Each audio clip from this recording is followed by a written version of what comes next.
Hello, my name is Tyler Harris, and this is my assignment 4 for the Introduction to Music Production MOOC, and I'm going to be covering dynamic processing and defining threshold, ratio, attack, and release. So, thanks for marking this. Thanks.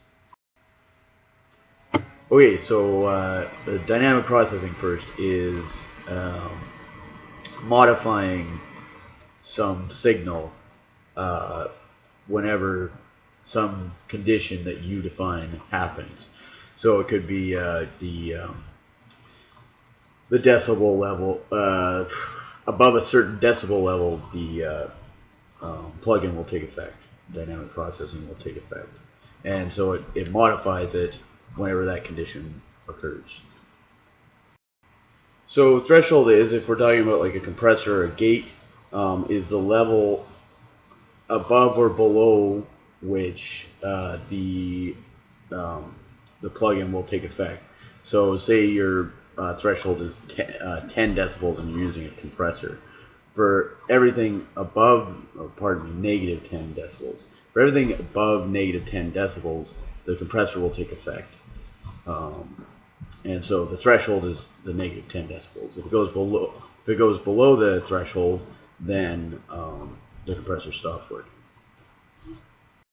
Okay, ratio is the level of input to the level of output.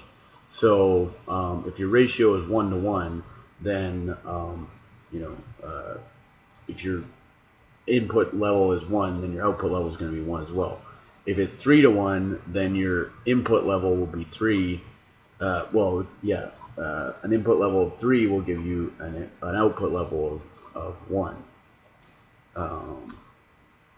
So that's ratio. Okay, so the attack. So attack is the amount of time that it takes for the dynamic processor to take effect after the threshold has been met. So if you reach your threshold, then it will take, and your attack is set at say 100 milliseconds, then it takes 100 milliseconds after the threshold is reached for the compressor to start working on the sound. And last is release, and that's the opposite of attack. And so once the